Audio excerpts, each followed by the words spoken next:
বহুল আলোচিত নির্দলীয় তত্ত্বাবধায়ক সরকার ব্যবস্থা বিলোপ সহ ৫৪টি বিষয় পরিবর্তন করে আনা সংবিধানের পঞ্চদশ সংশোধনীর আংশিক বাতিল করে হাইকোর্টের দেয়া রায় বহাল রেখেছে আপিল বিভাগ।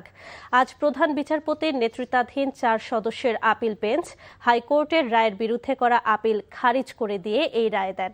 এর ফলে তত্ত্বাবধায়ক সরকার ব্যবস্থা ও গণভোটের বিধান পুনর্বহাল রইল। রিপোর্ট করছেন হাসান জাবেদ।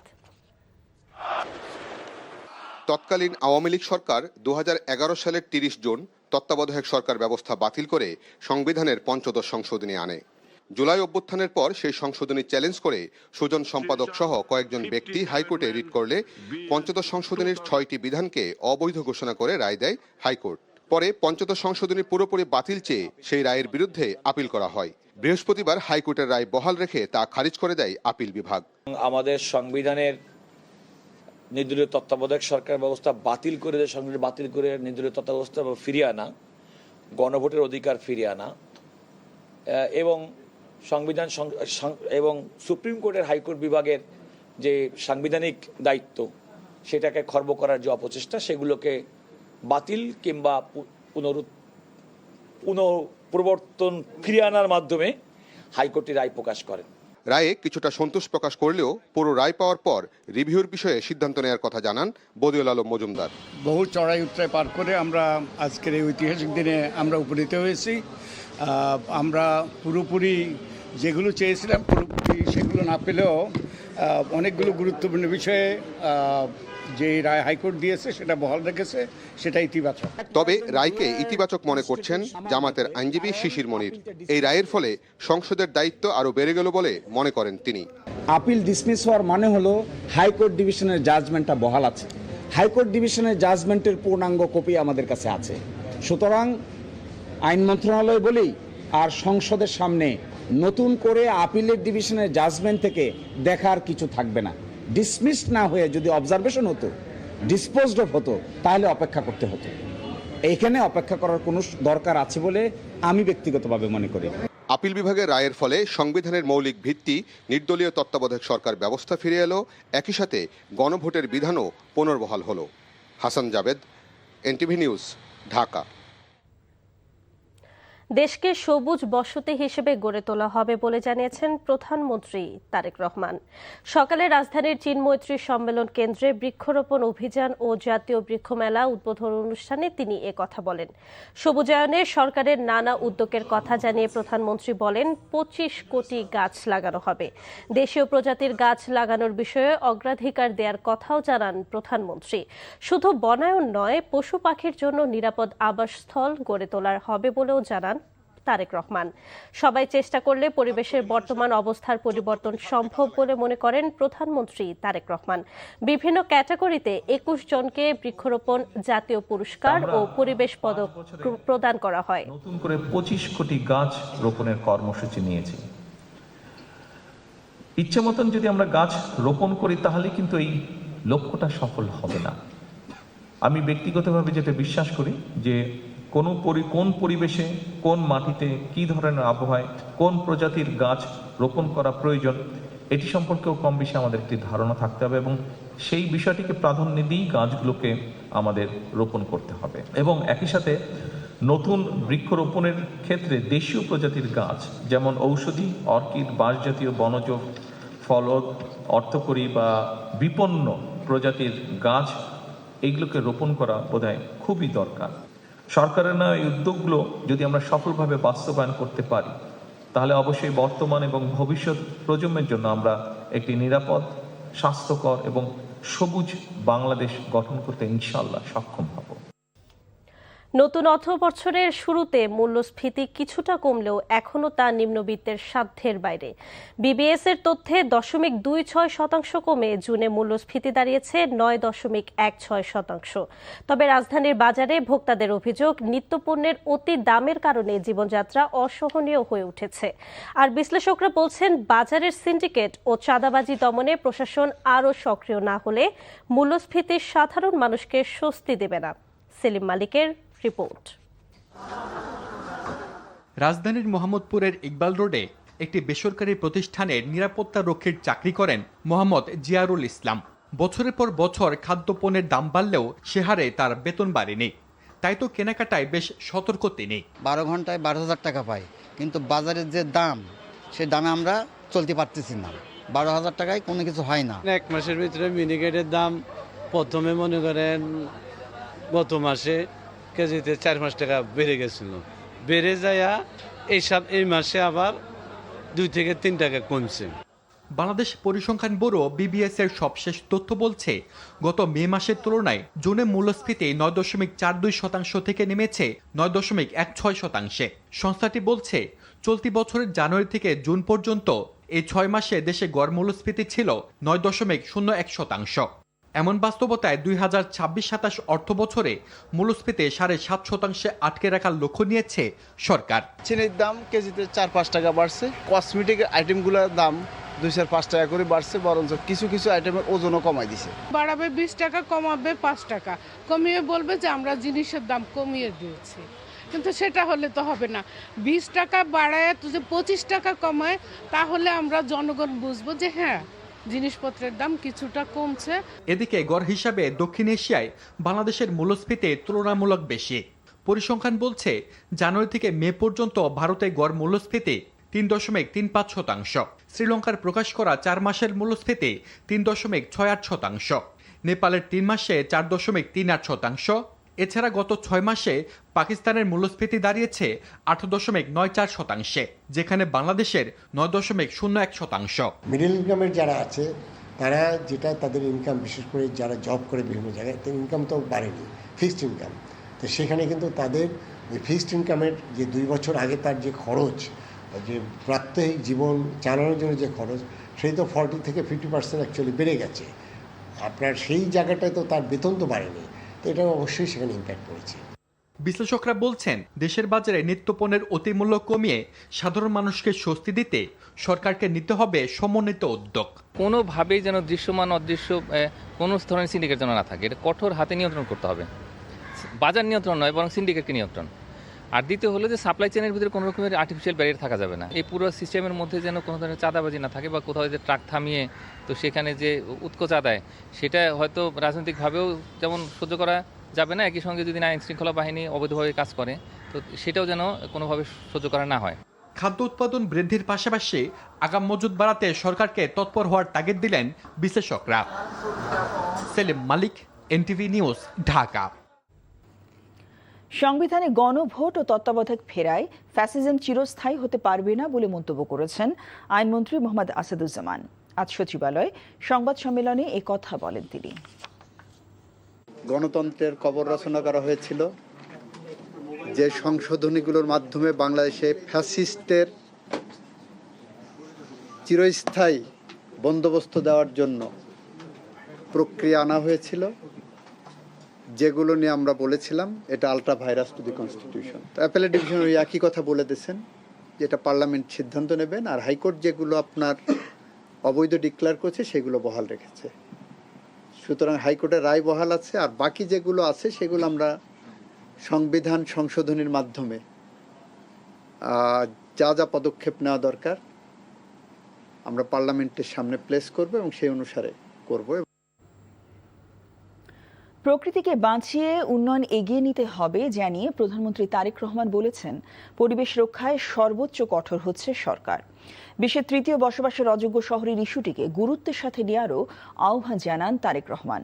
চীনমৈত্রী সম্মেলন কেন্দ্রে বৃক্ষরোপণ অভিযান এবং বৃক্ষমেলা 2026 উদ্বোধন করে তিনি এসব কথা বলেন।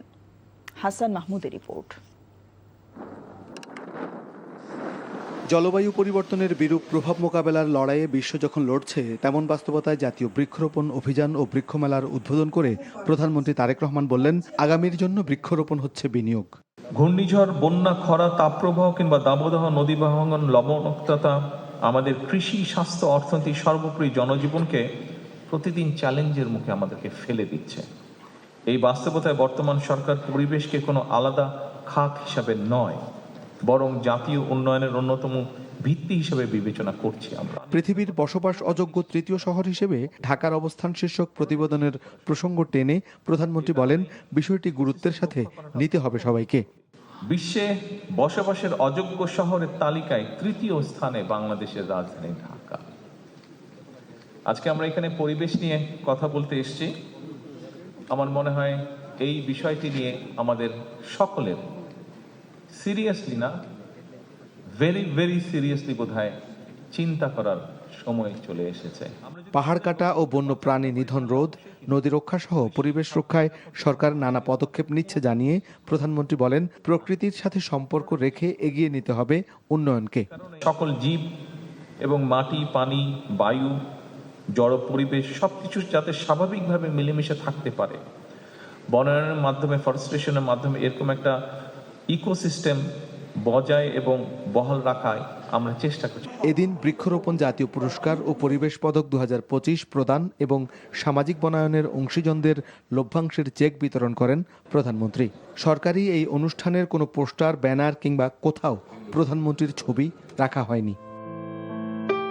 পরে চীন মৈত্রী সম্মেলন কেন্দ্রের পাশে গাছের চারা রোপণ করে বৃক্ষমেলার স্টল ঘুরে দেখেন তারেক রহমান। Hasan Mahmud, NTV news, Dhaka. ভারী বর্ষণে পাহাড় ধসে বান্দরবানের লামা উপজেলায় শিশুসহ 2 পরিবারের 5 জন এবং কক্সবাজারের চকরিয়ায় 2 জন মারা গেছে।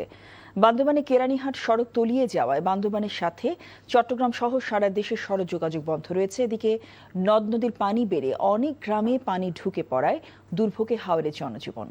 বিস্তারিত শওকত করিমের ডেস্ক রিপোর্টে। টানা বৃষ্টিতে বৃহস্পতিবার ভোররাতে বান্দরবানের লামা উপজেলার আজিজনগর ইউনিয়নের পাগলাছড়া এলাকায় পাহাড় ধসে একই পরিবারের 3 জনের মৃত্যু হয়। এছাড়া একই এলাকায় বসতঘরের উপর পাহাড় ধসে মারা যান স্বামী স্ত্রী। এদিকে টানা বৃষ্টিতে লামা সহ আরও কয়েকটি এলাকায় পাহাড় ধসের ঝুঁকি বেড়েছে। নতুন নতুন এলাকা প্লাবিত হওয়ায় জনজীবন এবং সড়ক যোগাযোগ ব্যাহত হচ্ছে। ভাইয়েদের 2 জন মারা আর 1 জন আহত। কিন্তু এটা যদি আর 3 ফুট মতো উচল করতো তাহলে আমাদের থেকে আর এরকম কষ্ট হইতো না। পানি উন্নয়ন বোর্ডের অবহেলার কারণে এখনো পর্যন্ত পুরো সুইচগুলো খুলে দেওয়া হয়নি। ভোরে কক্সবাজারের চকরি উপজেলার একটি বাড়ির উপর পাহাড় ধসে মাটি চাপা পড়ে মারা যান 2 জন, আহত হয়েছে 1 জন। ভারী বৃষ্টিতে পেকুয়া উপজেলার মেহেরনামা এলাকায় বন্যা নিয়ন্ত্রণ বাঁধ ভেঙে মাতামুহুরী নদীর পানি বৃদ্ধি পেয়েছে, তলিয়ে গেছে কয়েকটি গ্রাম। প্রতি বছর নিয়ে পানি যখন উঠে আমাদের কষ্ট ভোগান্তি কম হয় না। কষ্টে আছি আমরা, এখনো থাকার জায়গা নেই, খাবার পানি নেই। এদিকে চট্টগ্রামে অতিবৃষ্টিতে নগরীর অধিকাংশ নিচু এলাকায় জলাবদ্ধতায় স্থবির জনজীবন। বৈরী আবহাওয়ায় বিভিন্ন স্কুলের অর্ধবার্ষিক পরীক্ষা স্থগিত করা হয়েছে। 36 টাকার জন্য আমরা একটা ডিপিপি রেডি করে আমরা সরকারের কাছে, সেটা আমার যে এলজিআরডি মিনিস্ট্রি আছে, আমাদের যে মিনিস্ট্রি, সেটাকে আমরা উপস্থাপন করছি এবং উপস্থাপন করে এটা যদি আমরা পাস করাতে পারি তাহলে এই 36 টাকালের যে 1 বছরে তাদের সাথে আমাদের একটা চুক্তি হবে, technological support as well as maintenance. 1 বছর পরে, 1 বছর আমাদের 2 জনের মধ্যে আমি থাকবে, 1 বছর পরে গিয়ে কমপ্লিটলি আমরা আমাদের এটা টেক ওভার করব। টানা বৃষ্টি ও উজানের ঢলে মৌলভীবাজারের কমলগঞ্জে প্লাবিত হয়েছে বেশ কিছু গ্রাম। হবিগঞ্জে নদ নদীর পানি দ্রুত বৃদ্ধি পাচ্ছে। খোয়াই নদীর বিভিন্ন স্থানে দেখা দিয়েছে তীব্র ভাঙনের আশঙ্কা। সুনামগঞ্জের রেকর্ড বৃষ্টিপাত, পানি বেড়েছে নদ নদী ও হাওরে, বন্যার আশঙ্কায় হাওরবাসী।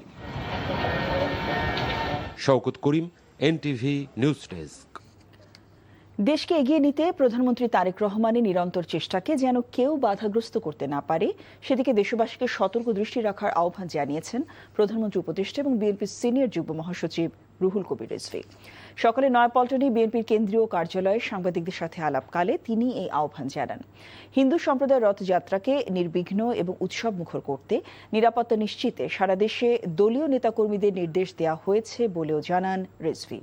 প্রাথমিক শিক্ষার্থীদের পুষ্টি নিশ্চিত করতে প্রধানমন্ত্রীর উদ্যোগ মাঠ পর্যায়ে কর্মকর্তাদের অবহেলার কারণে প্রশ্নবিদ্ধ হচ্ছে বলেও অভিযোগ করেন বিএনপির সিনিয়র যুগ্ম মহাসচিব।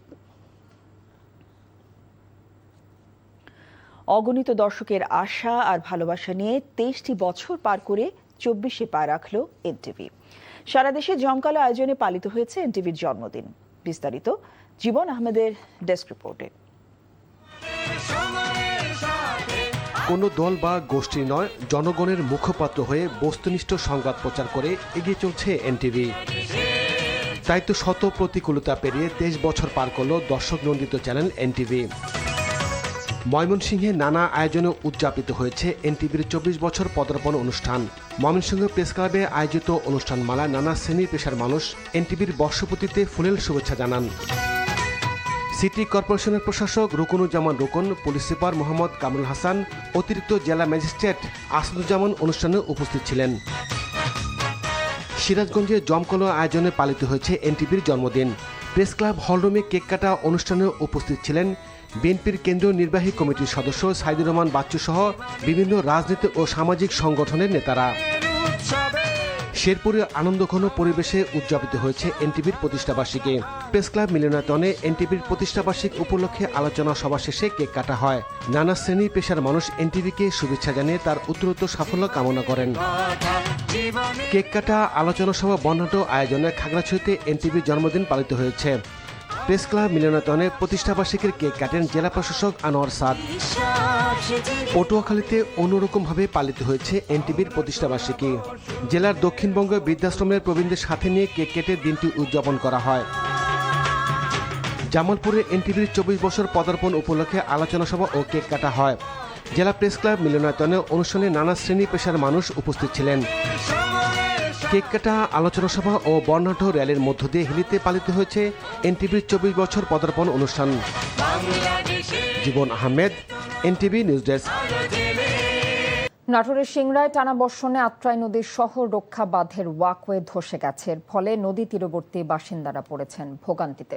স্থানীয়রা জানায় টানা বর্ষণে সিংড়া পৌর এলাকার গোডাউনপাড়া মহল্লায় আত্রাই নদীর শহর রক্ষা বাঁধের ওয়াকওয়ের নিচের মাটি সরে অন্তত 15 ফিট রাস্তা ধসে পড়ে। এর ফলে ওই পথে চলাচলকারী নদী তীরবর্তী বাসিন্দারা পড়েন ভোগান্তিতে। নাটোর পানি উন্নয়ন বোর্ডের নির্বাহী প্রকৌশলী রিফাত করিম জানিয়েছেন, ওয়াকওয়ে ধসে গেলেও নদীর গাইড ওয়াল অক্ষত রয়েছে। প্রধানমন্ত্রীর পক্ষ থেকে ভারী বৃষ্টিতে ক্ষতিগ্রস্ত চট্টগ্রাম, রাঙ্গামাটি, বান্দরবান ও খাগড়াছড়ি জেলায় আর্থিক অনুদান দেয়া হবে বলে জানিয়েছেন ভূমি ও পার্বত্য চট্টগ্রাম বিষয়ক প্রতিমন্ত্রী মীর মোহাম্মদ হেলাল উদ্দিন। দুপুরে চট্টগ্রাম সার্কিট হাউসে ব্রিফিংয়ে তিনি এই কথা জানিয়েছেন। প্রতিমন্ত্রী বলেন, টানা বৃষ্টিতে ক্ষতিগ্রস্ত মানুষের দুর্ভোগ লাঘবে সরকারের পক্ষ থেকে তাৎক্ষণিক সহায়তা কার্যক্রম চলছে। ক্ষতিগ্রস্ত পরিবারগুলোর পাশে দাঁড়াতে জেলা প্রশাসনের মাধ্যমে অনুদান বিতরণ করা হবে। চট্টগ্রামের বিভাগীয় কমিশনার ডক্টর জিয়াউদ্দিন, জেলা প্রশাসক মোহাম্মদ জাহিদুল ইসলাম মিয়া, চট্টগ্রাম উন্নয়ন কর্তৃপক্ষের চেয়ারম্যান বেলায়েত হোসেন, ওয়াসার এমডি প্রকৌশলী জানে আলম সেলিম ব্রিফিংয়ে উপস্থিত ছিলেন। গণভোট ও তত্ত্বাবধায়ক সরকারের বিধান ফেরায় ভবিষ্যতে আর ফ্যাসিবাদ চিরস্থায়ী হতে পারবে না বলে অভিমত দিয়েছেন আইনমন্ত্রী মোহাম্মদ আসাদুজ্জামান। সচিবালয় ব্রিফিংয়ে একথা বলেন তিনি। গণতন্ত্রের কবর রচনা করা হয়েছিল, যে সংশোধনীগুলোর মাধ্যমে বাংলাদেশে ফ্যাসিস্টের চিরস্থায়ী বন্দোবস্ত দেওয়ার জন্য প্রক্রিয়া আনা হয়েছিল, যেগুলো নিয়ে আমরা বলেছিলাম এটা ultra virus to the constitution. তো অ্যাপেলেট ডিভিশন ওই একই কথা বলে দিয়েছেন যে এটা পার্লামেন্ট সিদ্ধান্ত নেবেন, আর হাইকোর্ট যেগুলো আপনার অবৈধ ডিক্লেয়ার করছে সেগুলো বহাল রেখেছে। সুতরাং হাইকোর্টের রায় বহাল আছে, আর বাকি যেগুলো আছে সেগুলো আমরা সংবিধান সংশোধনীর মাধ্যমে যা যা পদক্ষেপ নেওয়া দরকার আমরা পার্লামেন্টের সামনে প্লেস করব এবং সেই অনুসারে করব। চুয়াডাঙ্গায় শিক্ষার্থীকে শাসন করার জেরে স্কুলের প্রধান শিক্ষিকাকে লাঞ্ছিত করার অভিযোগে দায়ের করার মামলায় একজনকে গ্রেফতার করেছে পুলিশ। বুধবার দুপুরে চুয়াডাঙ্গা পৌর এলাকার ফার্মপাড়া সরকারি প্রাথমিক বিদ্যালয়ে এই ঘটনা ঘটে। ঘটনাটি গণমাধ্যম ও সামাজিক যোগাযোগ মাধ্যমে ভাইরাল হয়। সিসিটিভি ফুটেজে দেখা যায় এক শিক্ষার্থীর অভিভাবক বিদ্যালয়ের প্রধান শিক্ষিকা কাবেরী করিমের সঙ্গে কথা বলছিলেন। এক পর্যায়ে প্রধান শিক্ষিকাকে চড় থাপ্পড় মারে ওই অভিভাবক। অফিসে উপস্থিত কয়েকজন এগিয়ে এসে ওই অভিভাবকদের রুম থেকে বের করে দেন। এই ঘটনায় ভুক্তভোগী প্রধান শিক্ষিকা বাদী হয়ে মামলা দায়ের করেন। মামলার পর ছাত্রীর মা মিতালি খাতুনকে গ্রেফতার করে পুলিশ। সীমান্তে পাহারা জোরদার করা হলে মাদক অনুপ্রবেশ নিয়ন্ত্রণ করা সম্ভব বলে মন্তব্য করেছেন বিএনপি স্থায়ী কমিটির সদস্য গয়েশ্বর চন্দ্র রায়। সকালে দক্ষিণ কেরানীগঞ্জের ইকুরিয়া এলাকায় মাদক, জুয়া, সন্ত্রাস, চাঁদাবাজি, শিশু ও নারী নির্যাতন রোধ এবং আইন শৃঙ্খলা নিয়ন্ত্রণে আয়োজিত মত বিনিময় সভায় তিনি একথা বলেন। প্রশাসন ও সাধারণ জনগণ মিলে মাদকের বিরুদ্ধে ঐক্যবদ্ধভাবে কাজ করার আহ্বান জানিয়েছেন তিনি। অনুষ্ঠানে বিভিন্ন সামাজিক, রাজনৈতিক ও সাংস্কৃতিক সংগঠনের নেতারা সহ এলাকাবাসীরাও উপস্থিত ছিলেন। বাংলাদেশের পোশাক ও টেক্সটাইল খাতের আধুনিকীকরণ ও উৎপাদন সক্ষমতা বাড়াতে পাশে থাকার আগ্রহ প্রকাশ করেছেন ঢাকায় নিযুক্ত ইতালির রাষ্ট্রদূত অ্যান্তোনিও অ্যালেসান্দ্রো। সকালে চট্টগ্রাম ওয়ার্ল্ড ট্রেড সেন্টারে বৈঠক হয় ইতালিয়ান ট্রেড এজেন্সি ও টেক্সটাইল যন্ত্রপাতি প্রস্তুতকারক প্রতিনিধি ও বাংলাদেশি ব্যবসায়ীদের।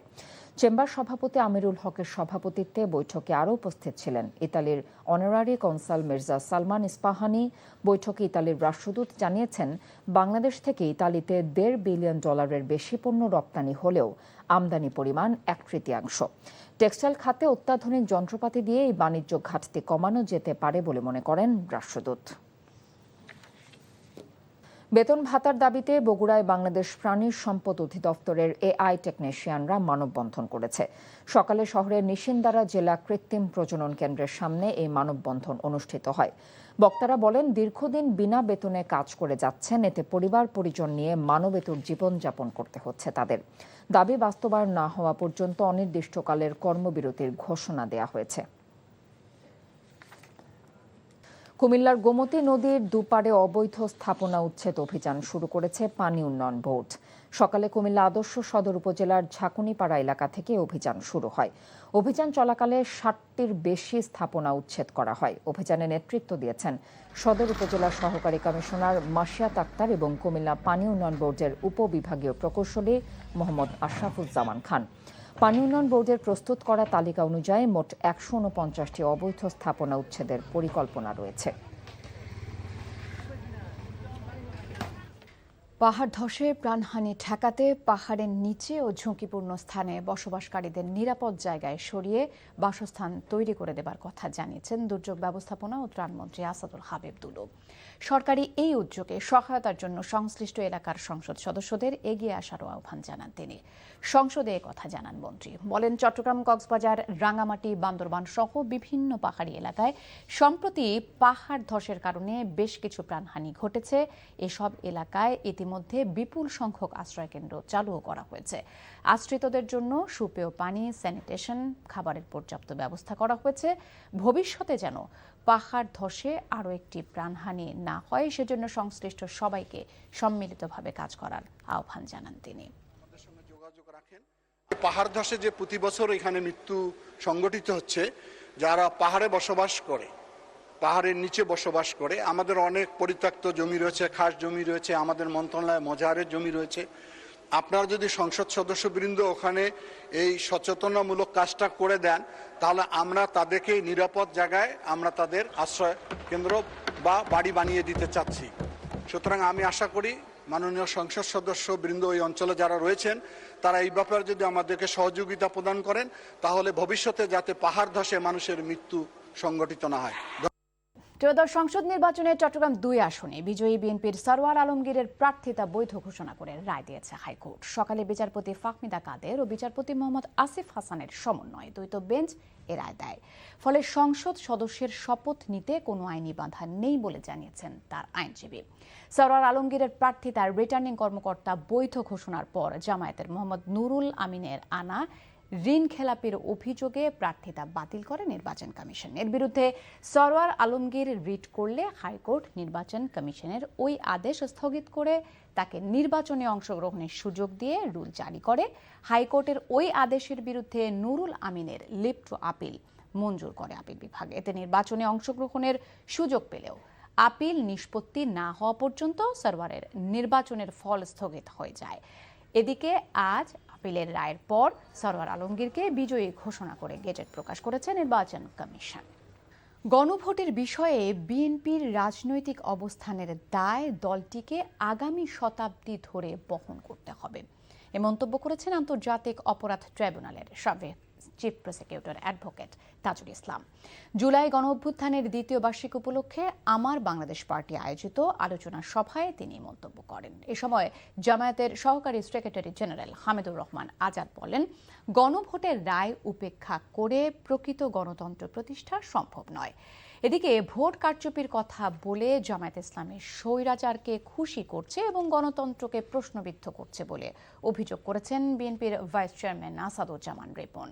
এছাড়া জুলাই হত্যাকাণ্ডের সঙ্গে জড়িতদের বিদেশ থেকে ফিরিয়ে আনতে একটি বিশেষায়িত তদন্ত সংস্থা গঠনের আহ্বান জানান অন্তর্বর্তী সরকারের সাবেক প্রেস সচিব শফিকুল আলম। অনুমোদনহীন শিশু খাদ্য বিক্রি করার অভিযোগে আলমাস সুপার শপকে ৫ লাখ টাকা জরিমানা করেছে বিএসটিআই এর ভ্রাম্যমাণ আদালত। দুপুরে রাজধানীর বসুন্ধরা শপিং মলে অভিযান চালিয়ে এই জরিমানা করেন সংস্থাটির নির্বাহী ম্যাজিস্ট্রেট। অভিযানে আলমাস সুপার শপ সহ কয়েকটি প্রতিষ্ঠানে বিভিন্ন অনিয়ম পাওয়া যায়। এ সময় দোকানে থাকা পণ্যগুলো সঠিক কোম্পানি থেকে নেওয়া হয়েছে কিনা তা খতিয়ে দেখা হয়। সরকারি রাজস্ব ফাঁকি দিতে অনেক প্রতিষ্ঠানই লাগেজের মাধ্যমে বিভিন্ন পণ্য এনে বিক্রি করছে বলে জানানো হয়। বিশ্বকাপ শুধু মাঠের খেলায় সীমাবদ্ধ নয়, নিরাপদ ও নির্বিঘ্ন আয়োজন নিশ্চিত করতে হচ্ছে আয়োজক শহরগুলোকে। টরন্টোর ব্যস্ত সড়কগুলোতে দায়িত্ব পালন করছেন বিশেষ প্রশিক্ষণপ্রাপ্ত ট্রাফিক রেফারি। যান চলাচল নিয়ন্ত্রণের পাশাপাশি দর্শকদের নিরাপদে স্টেডিয়াম ও ফ্যান ফেস্টে পৌঁছে দিতেও কাজ করছেন তারা। পাশাপাশি রেফারিদের আদলে গাড়িগুলোকে হলুদ ও লাল কার্ড দেখিয়ে আলোচনায় তারা। কানাডার টরন্টো থেকে আরো জানাচ্ছেন কুশল ইয়াসের। কানাডার টরন্টো শহরের মূল কেন্দ্র বলা হয় ইউনিয়ন স্টেশনকে, আর এই ইউনিয়ন স্টেশনের বাইরে বের হলেই দেখা যাবে একজন ট্রাফিকের আদলে দাঁড়িয়েছেন রেফারির কাপড় পরিধান করা এক ব্যক্তি। তিনি কিন্তু দায়িত্ব পালন করছেন, ট্রাফিকের নিয়ন্ত্রণ করছেন, যারা পথচারী রয়েছেন তাদের সহায়তা করছেন এবং অনেককেই তিনি লাল কার্ড ও হলুদ কার্ড দেখাচ্ছেন। ম্যাচের আগে ও পরে সবচেয়ে বেশি ব্যস্ত হয়ে ওঠে স্টেডিয়াম এবং ফ্যানফেস্ট সংলগ্ন সড়কগুলো।